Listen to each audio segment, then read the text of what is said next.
Hey everyone, welcome back to the District 3 podcast. My name is Irvin. This is episode 338. We're getting close to that 400 number. I'm excited about today's episode. Joining us today, we have the owner and operator of Pizzeria Ruby and Pizzeria Lottie's, Meredith Butler. Meredith, thank you for joining us today. Of course, my pleasure. Appreciate having you here. We've only had one conversation in person. Yes. So last week's episode, it was actually a similar thing where the person that I interviewed, I've only talked to him once. And then we're here in the podcast talking for the second time. Yeah. And we communicate a lot through text or through social media sometimes. You've been a big supporter of the work that we've been doing here with immigrant rights. And I'm just excited about having you here and just learning more about, where that want to help community comes from. Yeah. And a little bit more about yourself too, because I don't think I really know you. I think our good friend Nicole Mazzoni told me that y'all have known each other for a bit. Are y'all both from Philadelphia? No, I'm from Southeast Kansas originally. Okay. Yeah, and Nicole, we met long ago whenever I opened our first food business in downtown Rogers, Persephone on Wheels. I was the one who ran that truck. Mike, my partner, Chef Mike, who also owns Pizzeria Ruby, trained me very briefly in cooking food for the public. And so I opened a truck in downtown Rogers, and Nicole, as you know, has been a staple in downtown Rogers for many years. So we met there. Were you always were you part of the kitchen staff there as well? Were you operating and kitchen staff? Yeah, it was literally me on a trailer. By yourself? Yeah, taking the orders, cooking for people, yeah. And what were you making then? We were doing Europe. We opened that truck. I was so inexperienced, and so we opened with 3 items. We did falafel, like a wrap, Greek wrap, and then we did a gyro, and then I did a falafel cone with homemade French fries and falafel in it. And I started with 3 items, and grew from there. Did you have any other experience doing that before? Doing cooking? Yeah. Not cooking, obviously cooking at home. Sure. But to sell? Mostly just being in the service industry since I was young. My first restaurant job was at Ernesto's in Parsons, Kansas. It was an immigrant owned and ran restaurant, and it was the most amazing experience. That's probably my first experience in service industry. But then the other subsequent jobs I had beyond that, there were several where, the kitchen person wouldn't show up. And I would just be like, all right, I'll try, Yeah. And so there were those opportunities in restaurants before this. But no, it was really a first-timer experience, yeah. And how was that experience? So it was scary. I was kind of terrified, I think, having a panic attack every day before going, and then trying to pretend and just be super friendly with everyone. But I got through it, and I would say probably 6 to 9 months in, I started getting a lot more comfortable. I've really liked that name for a while, the Persephone name. Oh, thank you. And I know it because I had heard it before, but then also there's a professional wrestler that I follow. Her name's Persephone. Oh, that's amazing. And I was know about her. That's a cool name. It just kind of seems really welcoming. Yeah, absolutely. Why did you decide on that name? It's actually Greek goddess. So Persephone is wife to Hades. There's some violence and I think even rape in the storyline. So it's pretty intense, but her representation is she's the queen of the underworld, but every spring she comes up from the underworld to kind of bless the earth with all of the bounty of flowers and bring life back to earth.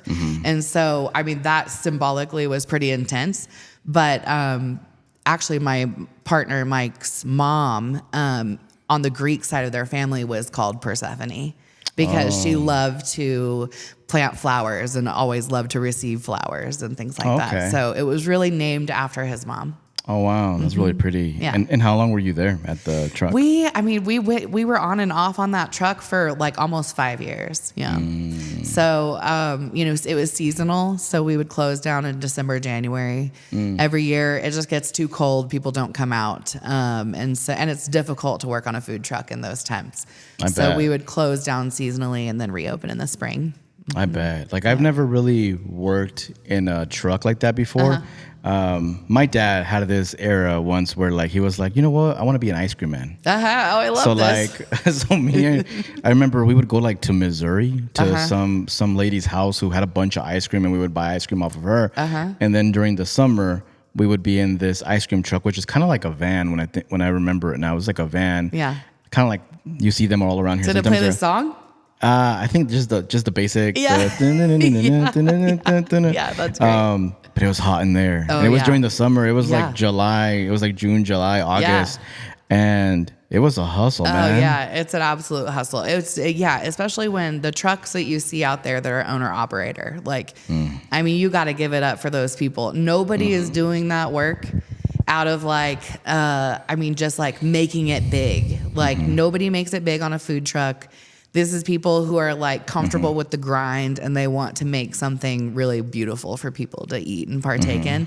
And so, like, I mean, man, almost always trust a food truck. Like, absolutely. Like, the passion has to be there for them to exist. Like, you don't know the struggle that some of these folks go through, you know? Like, I remember with the ice cream truck, like, we had to use a lot of that dry ice. Yeah. And sometimes, like, our fingers would hurt so much to just get that ice in the... in the little, whatever it's called, the little trunk that has all the ice cream so that it can stay cold. And people just saw me, give ice cream, and they didn't know that I was struggling over here with this dry ice. Exactly. So, and every step of it, you don't have anyone to call on or delegate to, you know? Families work on trucks and people have an employee or two, but you're just limited. So, like, the truck space itself, you're limited to what you can prep on that truck, what you can store on that truck, how many people you can employ to be on that truck. And so it keeps trucks vulnerable, vulnerable to the seasons and the weather and everything. They get constant hits because of that to their bottom line. And so, I absolutely respect it. Now that we're in brick and mortar, I can just, if people can make a brick and mortar happen, I would recommend that all day long. It's just more stable. Yeah. What are some of the takeaways that you took away from that experience of having a food truck? Is there something that kind of helped you whenever you opened Pizzeria Ruby? I don't mean to be too obvious here, but when you do something that hard, like, it actually does kind of baptize you by fire. It gets you ready. Builds character. It builds character and grit and determination. The fact that I went through that, I think, serves me really well, being able to stand next to a partner who has 25 years of fine dining experience, ahead of me. And so I was witness to all of that, but being in it and doing it in the grit, determination required is something else that I don't know. I think people live their whole lives and actually kind of never go for something quite like that. And so when you have built that up inside yourself, like, small problems just don't seem so big anymore. Yeah. And you can kind of get past them easier and quicker, and it's a practice, And so I feel like that's really what prepared me for owning and operating a successful restaurant now. And then really Mike's experience, and then those experiences we had together, it makes us, it's a drive. It's a drive in there that we want to be successful. We want that. We want that for our community, and we want it for our employees. And we don't want to be a restaurant that there's just, you have a serving job and there's nothing else on offer. Like, we want to be a place where people can move up. And if they put the work in and they show the dedication, they can move up quickly, and we have room for them to keep growing in that way. So that's really been the ultimate goal, for sure. During that time that you were operating the Persephone food truck, was Chef also still in the food business? He was. Because a food truck is not very profitable and our volume was so low, there was no way we could support ourselves doing it. So I was on the truck at that time, and he was consulting for a restaurant called Boca. They have a location in Fayetteville.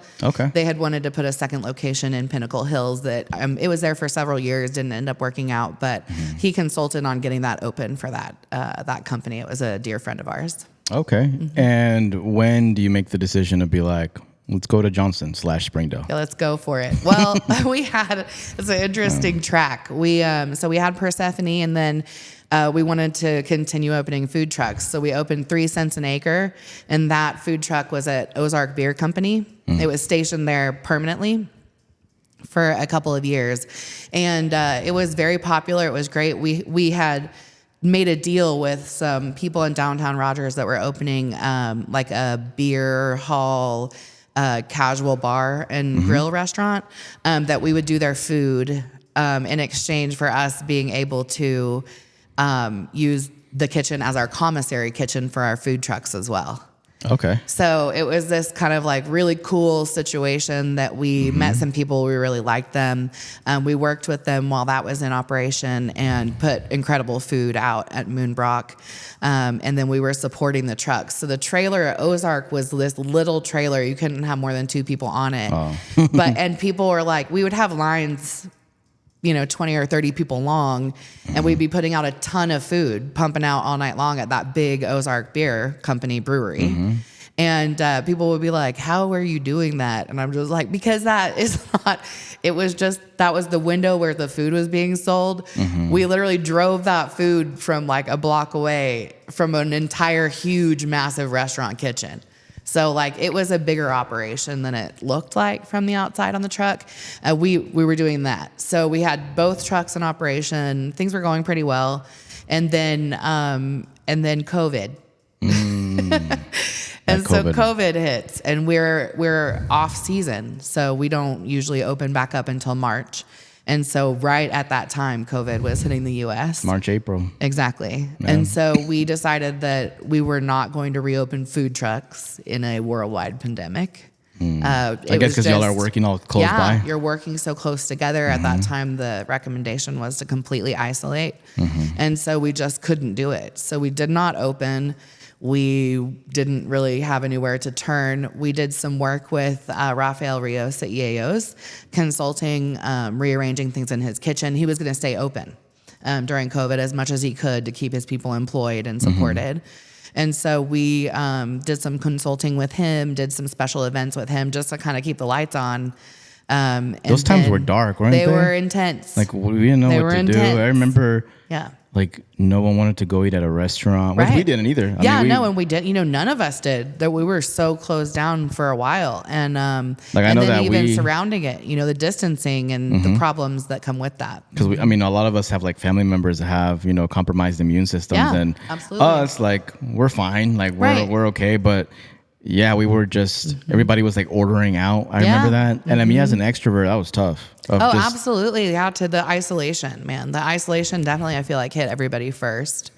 So how long was that bump for y'all with COVID, like affecting y'all's business? Well, yeah, we didn't reopen them, and we decided that we were going to, we had investors that had helped us buy another truck by then, and to start those other businesses. And so... Oh, y'all closed fully? We closed fully. Permanently? Wow. Yeah, we closed fully and sold off the trucks and repaid our investors. And then we're just kind of looking around like, what's next? And we had been recruited by Morgan Hooker it's a development company. And he had been coming to our trucks and been a big supporter for a long time. But he was always talking about like us coming and going into a brick and mortar and something that he built out. And so we had been talking about Johnson Square for a long time before they ever started that build. And then whenever buildings started to go up and we could kind of see the vision, we started to understand what it could be, just being right there off the highway, pretty convenient to Springdale and Fayetteville, and really honestly very convenient to Bentonville Rogers. Like I think we're about 20 minutes from either.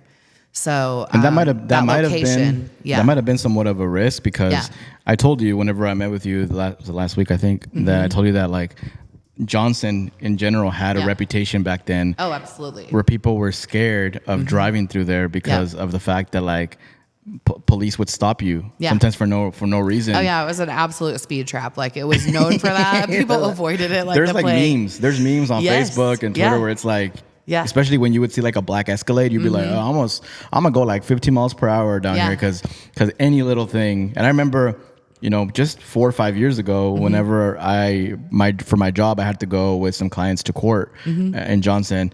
I would still be extra careful. I'd be like, I'm gonna try to slow down, not gonna do anything weird. Yeah. But things have changed. Yeah, it's changed. not like that anymore. Like it used to be. It's not like that anymore. There's definitely still. I mean, there's a track that's 25 miles an hour in Johnson, and I mean, it should be. The parking is dive-in parking there, and it's pretty difficult to see out whenever you are coming out of parking lots in Johnson. So we're pretty grateful, that it's lowered down, and the development is going to end up with a ton of residential and hopefully people like walking around a fully developed downtown. And so that's going to happen. So I think they're preparing for that. So you have to watch your speed there. They will get you there. They will still get you. It's slowed down a little bit though. It's not like it's definitely not a speed trap for no reason. There was no buildings there when it was a speed trap before, and people just cruised on through. And so now it's like there is a legal slowdown, and we have a really good relationship with Johnson PD, and the chief and the mayor are regulars at Pizzeria Ruby, and for the most part, it's the most interesting little town. Our address is Springdale because there's no post office there. It's so small. Oh, that's what I was going to ask you. I was like, is it Springdale or Johnson? Because your website says, I think the message at the beginning says Johnson. We just embrace the confusion. Oh, okay. Okay. We just embrace it. But y'all heard it here. We're technically in Johnson, Y'all heard it here first, though. That, and then also if you get stopped by a police, tell them you know Meredith. So, they can let you go.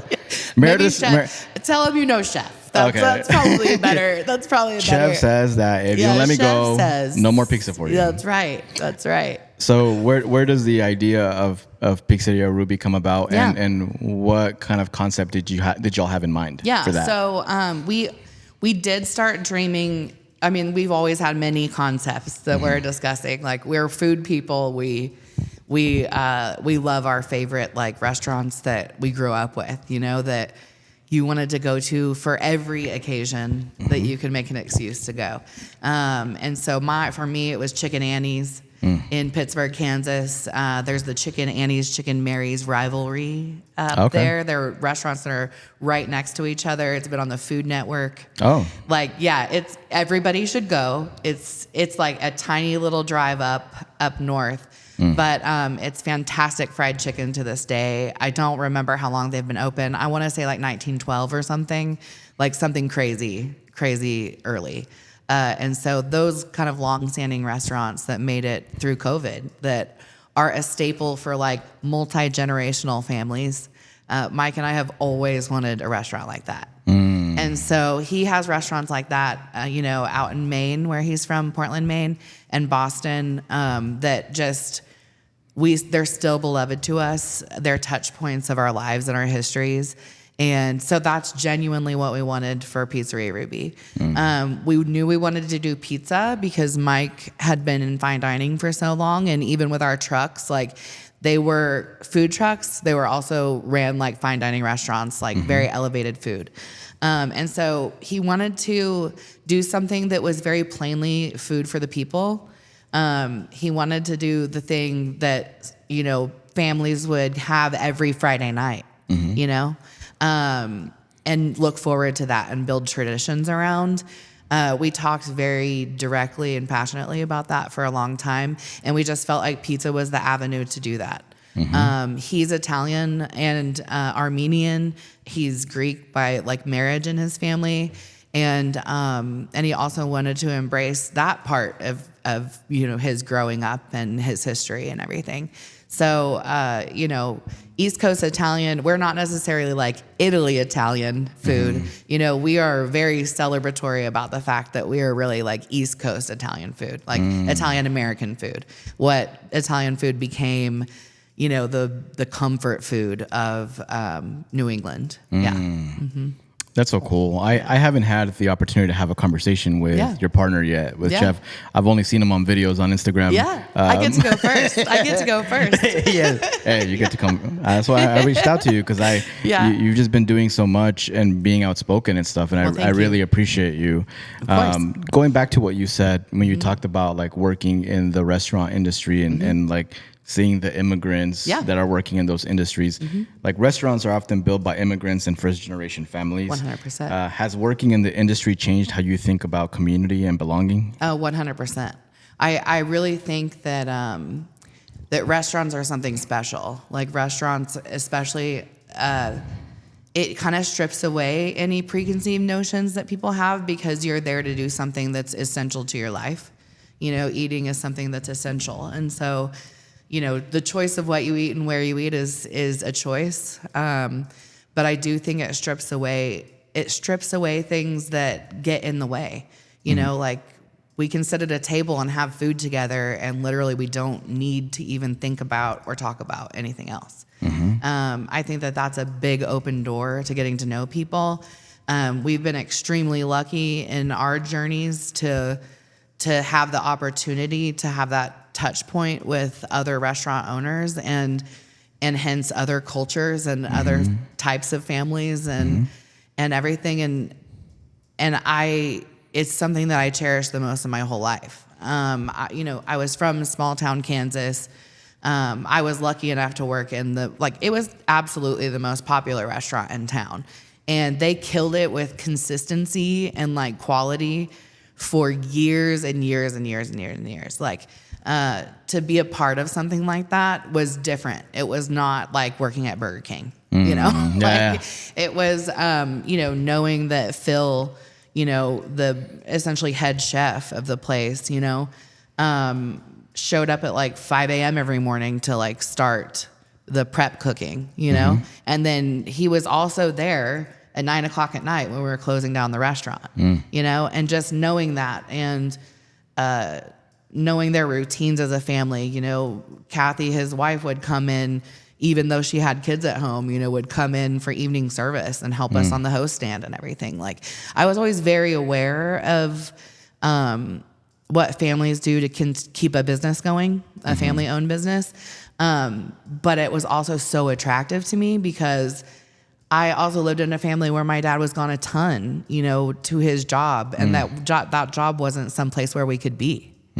And so I think that so many people with different heritage from me understand that from the jump, and that's a reason why they get into, people get into restaurants so much because they cherish their family too much to spend so much time apart. Like, that's just a theory. No, that makes sense to me.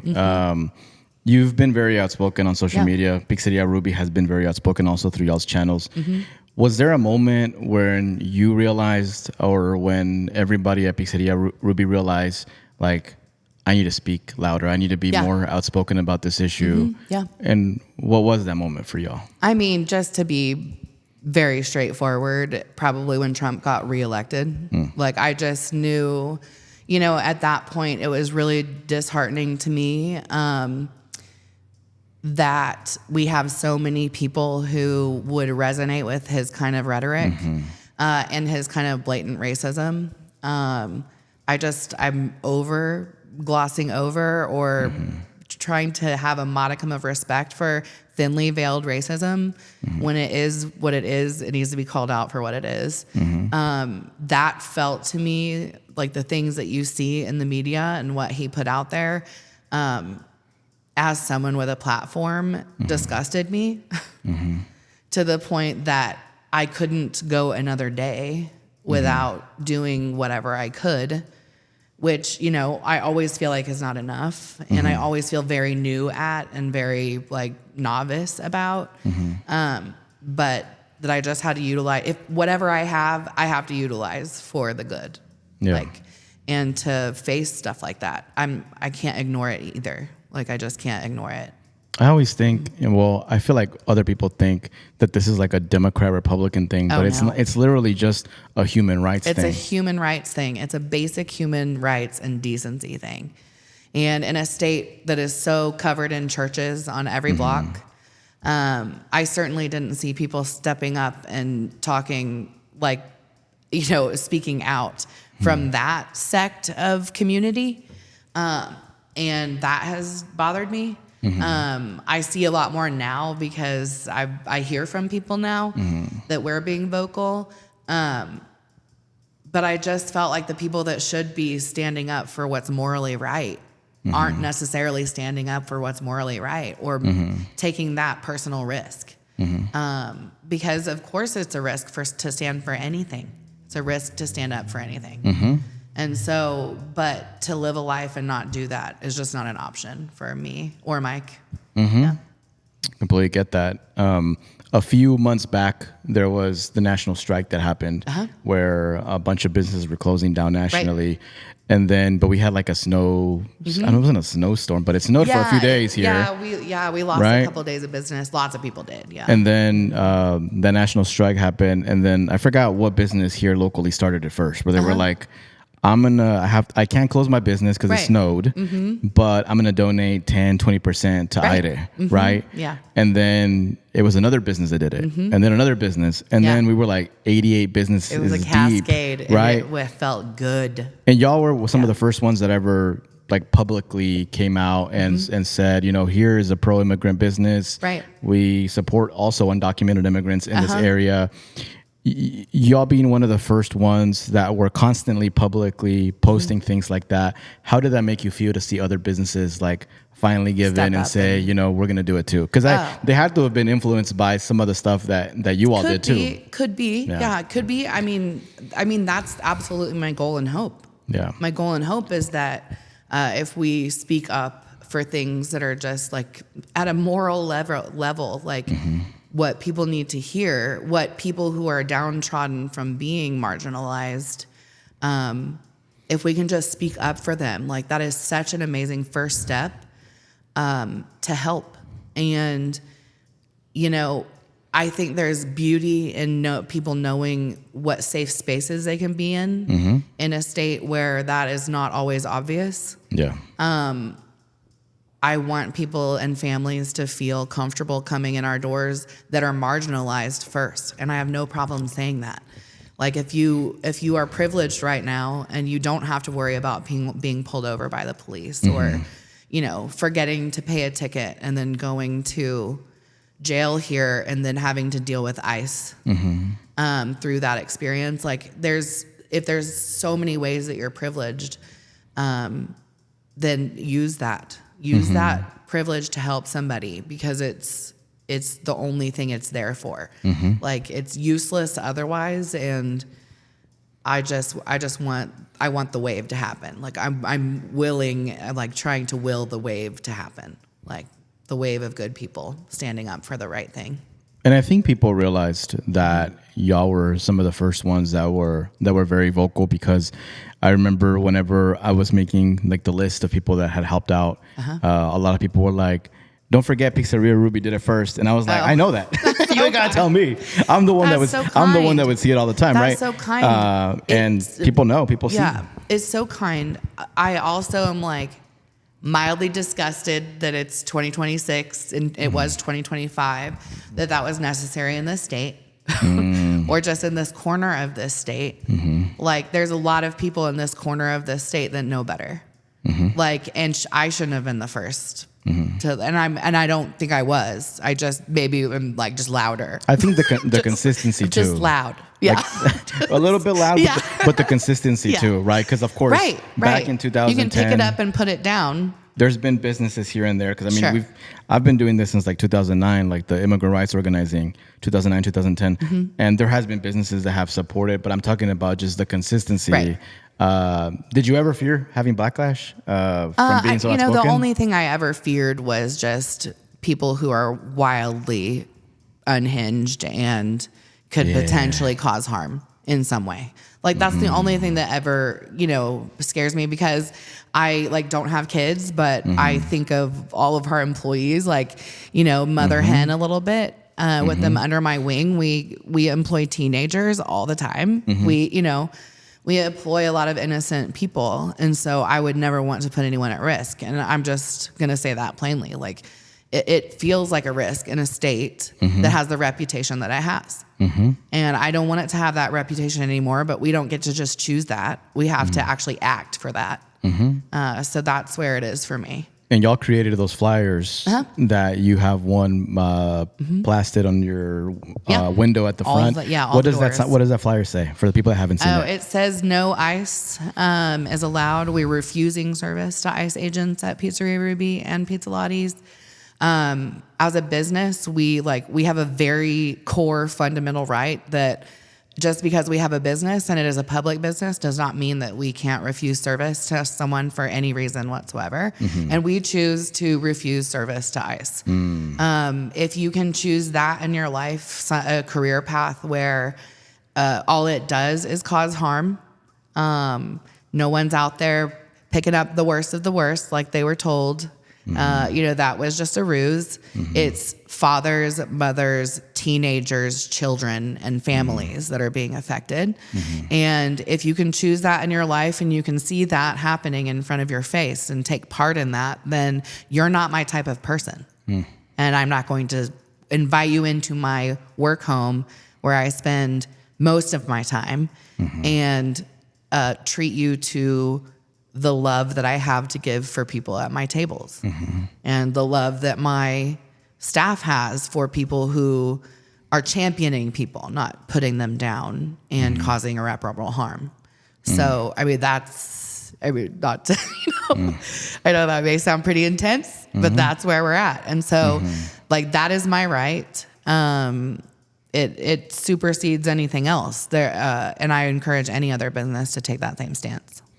And based on what I see, y'all are still getting a bunch of people going to Pizzeria Ruby. Oh yeah. I told you the other time. Was it a few months ago? I tried to stop by. 2-hour wait time. I was like, and it was packed. I was like, my goodness. And we were joking about this the other day because you said that people come in sometimes and there's that big wait time because it's so packed. Right. And people will just drink until it's time. Until it's time. People may make a whole night of it. A couple people I know don't even utilize the at-home wait list because their routine is to come in person, put themselves on the wait list, and then they watch a movie in their car. And then there's another one that they watch a movie on their phone on our picnic tables with cocktails and have a movie before they come in.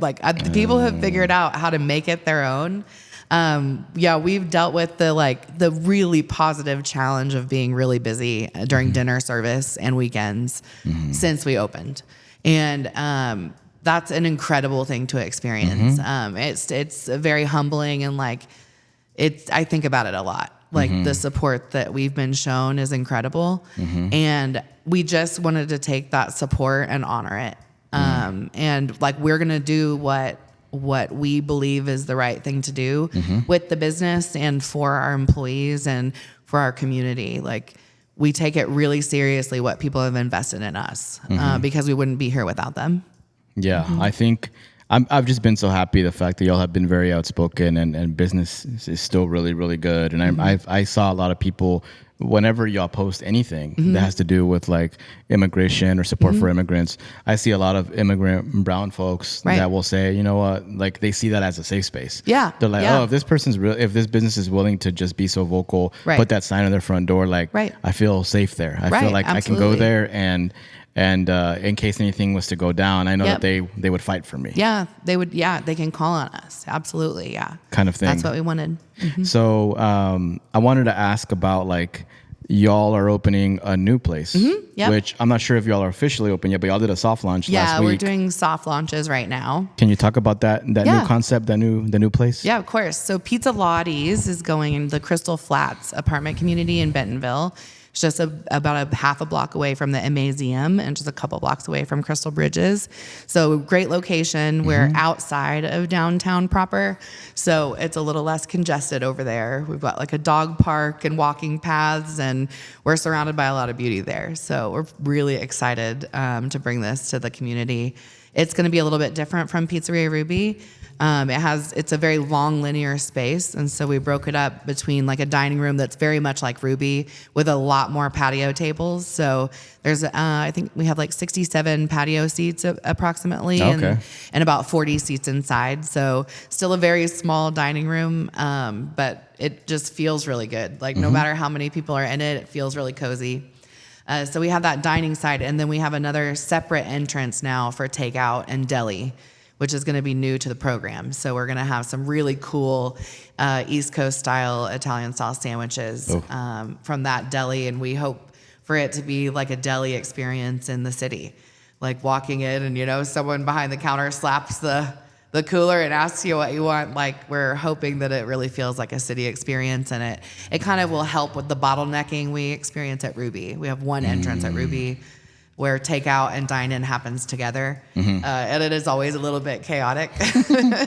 So we think it'll be great. It'll be complementary to that area. I got the opportunity to visit it last week whenever we had that meeting, and very vintagey style. Yeah. I really liked it. I didn't get to go to the soft lunches because we had some like family issues going on, but I saw some of my friends. They were there. One of them being Crystal Schmidt. Shout out Crystal. I saw that she was there for one of the soft lunches. I'm just so excited for people to experience that. So it's such a really good, nice concept that you told me you created, right? You're the one that had the vision for the way it looks from the inside. I've designed both Ruby and Lottie's. And so Lottie's, you know, Ruby came around whenever it was pandemic times, and we closed those food trucks and we signed a lease to get started on building out Ruby. We had an investor that helped us get there. And then we ended up, in the pandemic, they started loosening up lending for small businesses because so many businesses were closing. And so we were able to secure a loan where we would have before. And we're able to build out Ruby. But at that time I was so overwhelmed. Like, I have anxiety and I'm like so overwhelmed during pandemic times. And I was like, let's just like black and white. I can't make a decision. It will like evolve over time. And I just wanted it to look like you walked into like an industrial bakery from like the 1900s, you know, like 1920s. So we went with that. And then my mom, Debbie, has been into antique light fixtures for a long time. She's very gifted and just a designer by nature. She's amazing.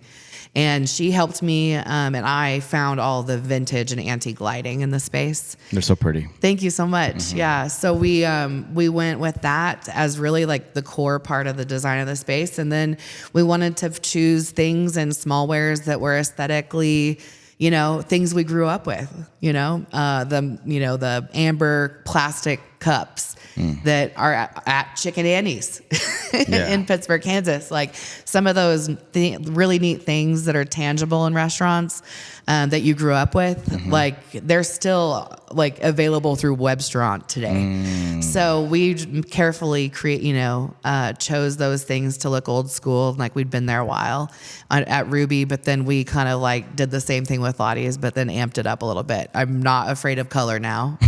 So like, now you got more of a mental space. Yeah, exactly. So I just kind of went for every crazy idea I had in Lottie's, and just wanted it to feel a little bit more fun and quirky because the space that we're in is different. There's soccer fields and beach volleyball courts and pickleball courts and a skate park. Like it is a fun area. Schools surround it, and the Amazium right down the road that I wanted it to read fun. Zero pretentiousness. Like I don't want to come off pretentious, and I wanted kids to just have this like real core memory place from their childhoods and stuff. So that's so cool. Really excited. I'm excited to go once it's open. Yeah. We'll get you in this week. Okay, let me know. Man. I'll stop by. How do you feel about capacity? Now you have like Pizzeria Ruby's, and now you have Pizzeria Lottie's. Yeah, we've been soft opening again this week. What we did was Crystal Flats residents who live on property with us, we wanted to make a gesture, and so we went around and put flyers on all the main doors of the buildings to invite them in for this week. So we've been soft opening to the residents. Oh, that's cool. At Crystal Flats. Yeah. So that's been pretty cool to meet all our neighbors. And so that's happening right now. And last night, Chef Mike is a madman, and I don't think he'll ever slow down. And so he turns to me, and there's no tickets on the board, but we have a full dining room and a wait. And he's just like, the menu's too small. I need to put more on the menu. The guys are bored. They're bored back there. I need to put more on the menu. And then he's like, we need to expand hours next week. So, I mean, he's full steam ahead. He had been a racehorse at a red for a while, and full steam ahead. It'll be fully open here real soon. So y'all will just kind of be hopping back and forth? Is that what y'all be doing? It's our favorite thing to do, man. We usually start at Ruby in the morning. Mike at least. I do a lot of behind the scenes stuff with marketing and everything. And so, Mike's pretty much at Ruby every morning for a few hours and then heads up to Lottie to keep that train moving. And I'm guessing Lottie's going to be also a very safe space. Yes, absolutely. 100%. For the community. Are you already kind of thinking like, the social media, I'm going to do this, I'm going to do that? Yeah, absolutely. Oh yeah, we're not pivoting. We're not pivoting. We're staying right in our lane. We're bringing the vibes to Bend. Yeah, absolutely. Unapologetic. Yeah, we stand for something. You know, like, I mean, there's good people everywhere, right? There's good people everywhere. I know good people from Benville, and the support is absolutely there.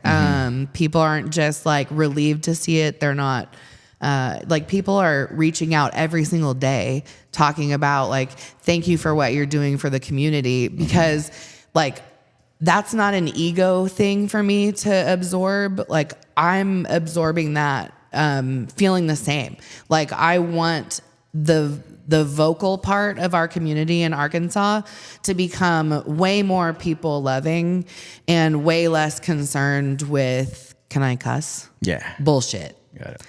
And calling people on that. And like, and I want to see the tides turn. So when people ask me, like, say thanks for what you're doing for the community, I'm just like, please do the same.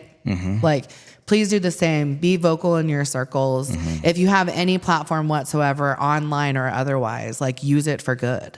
And you'll receive so much from the people who are like witnessing it. You'll receive so much from the people you just come across every day. I can't tell you how many beautiful connections I've made with beautiful people through just speaking up. And that is absolutely enough. Like, if you have no capacity to do anything else, just to speak up is enough. And like, it's powerful. So Agreed. I hope more people do. When you look back years from now, what do you hope people say about what you build, like beyond the food though? Yeah. Oh my gosh. You know, I'm not a huge future thinker. I know that's just like kind of crazy, but I just, I really try to focus on right now. I really try to focus on absorbing and moving with like how I feel right now. But in the future, I really hope, like, the things we're already seeing, we've been open 5 years. And so the things we're already seeing are the impacts that, like, working at a place that cares, like the impact that has in someone's life as they go off into the rest of their lives. And we have so many people at Ruby that come in as students and like graduate or go on to grad school or go on to their first jobs and careers in the world. And I just truly hope that they took like a little grain of being a little bit more bold in their lives and being able to like stand up for what they believe in, like those kind of things, and like bringing hospitality and true care for people in your community that you may not know at all, but like learning that and that being your trade, like that expands out from your life in all directions. And so we all need to care about each other more. And so I really hope that we continue to see, because we've had so many brilliant people come in and out of our lives during this. And I just hope we continue to see that groundswell of good people going out in the world and doing amazing things. Yeah. Thank you for sharing that. Of course. One of the questions that we ask all of our guests is, what do you do to take care of your mental health? Oh, okay. That's a great question. Wow, that's a great question. I really try to pay attention to it. I also, my favorite thing to do for my mental health that is physical, because a lot of times I am too much in my head or too much in my gut where I'm anxious. And so I really have to physically take my body out and go out into nature here. Here locally in Northwest Arkansas, like we are, it's an embarrassment of riches out there. I love to cold plunge in the river, like at the dam. It's intense and insane and painful. But it will change the direction of your week. But like to get in water, to get some sun, to enjoy nature, and to try to turn things off every once in a while, I think is really, really important, especially in times like these, to take care of your physical body. Yeah. That makes sense. We got to take care of our mental health, because there's so much shit happening in the world. You have to release it. And we're like on social media just looking everything like taking everything in. Like, I know that's not good for our bodies, for our brain, for our heart. So definitely it's important to take care of your mental health. Thank you so much for everything you do, Meredith, and for everything Thank you for everything you do. Oh, I appreciate it. Just, for you, your employees, Chef, everybody in Pizzeria Ruby that has just been very mindful about what some families are going through in this community and are not afraid to use your platform. Hopefully other people follow what y'all are doing, other businesses. And I just look forward to the partnerships that we'll have in the future. Me too. I can't wait for it. So, for everybody listening, that was the end of episode 338 of the District 3 podcast with Meredith Butler, who joined us. Please stop by Pizzeria Ruby. If you're in the area of Springdale Johnson, go try out Pizzeria Lottie's in Bentonville, which will be officially open, I think, here in probably another week or two. Okie dokie. So by the time this episode drops next Thursday. Okay. So maybe a week out then. A week out. Okie dokie. Sounds good. But for everybody listening, thank you all for watching, listening, and we'll catch you all next week.